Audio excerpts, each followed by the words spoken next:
Warranty void ആവത്തുമില്ല, budget ഫ്രണ്ട്ലിയുമാണ്. അങ്ങനത്തെ ഒരു മോഡിഫിക്കേഷനെ കുറിച്ച് സംസാരിച്ചാലോ? I'm talking about air filters. Manufacture അടുത്ത് നിന്ന് വണ്ടി വരുമ്പോഴത്തേക്ക് അതിലുണ്ടാവുക പേപ്പർ കൊണ്ടുള്ള എയർ ഫിൽറ്റേഴ്സ് ആയിരിക്കും. നമുക്കിതിനെ ഈ സെയിം സൈസിലും ഷേപ്പിലുമുള്ള സ്റ്റോക്ക് റീപ്ലേസ്മെന്റ് എയർ ഫിൽറ്റേഴ്സ് കൊണ്ട് റീപ്ലേസ് ചെയ്യാൻ പറ്റും. മിക്ക വണ്ടിയുടെയും ഓണേഴ്സ് മാനുവലിനകത്ത് ഇങ്ങനത്തെ വെയർ ആൻഡ് ടയർ പാർട്സ് നമുക്ക് സിമിലർ ഈക്വലന്റ് ആയിട്ടുള്ള ആഫ്റ്റർ മാർക്കറ്റ് പാർട്സ് വെച്ചിട്ട് റീപ്ലേസ് ചെയ്യാൻ പറ്റുമെന്ന് പറയാറുണ്ട്. അപ്പൊ ഇങ്ങനത്തെ BMC അല്ലെങ്കിൽ KNN ഒക്കെയാണ് പ്രോമിനന്റ് ആയിട്ടുള്ള ബ്രാൻഡ്സ്. ഇവരുടെ ഫിൽറ്റേഴ്സ് യൂഷ്വലി ഒരു 5,000 to 8,000 റേഞ്ചിനകത്താണ് ഉണ്ടാവുക. ഇത് ക്ലോത്ത് കൊണ്ടുള്ള എയർ ഫിൽറ്റേഴ്സ് ആയിരിക്കും. അപ്പൊ അതുകൊണ്ട് ഇത് എഞ്ചിനെ കുറച്ചുകൂടെ നന്നായിട്ട് ബ്രീത്ത് ചെയ്യാൻ വേണ്ടി ഹെൽപ്പ് ചെയ്യും. അതുപോലെ നമുക്കൊരു കുറച്ചുകൂടെ ഒരു ക്വിക്കർ ആയിട്ടുള്ള ഒരു ത്രോട്ടിൽ റെസ്പോൺസ് തരികയും ചെയ്യും.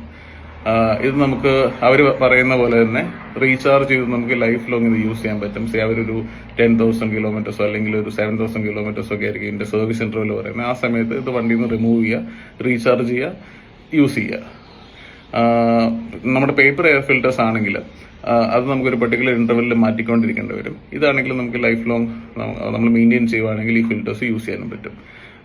ഇതിന് നേരത്തെ പറഞ്ഞ പോലെ കോസ്റ്റ് വരുന്നത് ഒരു 6,000 to 8,000 rupees ആണ്. ഇതിന്റെ റീചാർജബിൾ കിറ്റിന് കോസ്റ്റ് വരുന്നത് ഒരു 1,500 to 2,000 rupees ആണ്. ഇത് നമുക്ക് തന്നെ റീചാർജ് ചെയ്ത് വണ്ടിയിൽ ഇട്ട് യൂസ് ചെയ്യാൻ പറ്റും.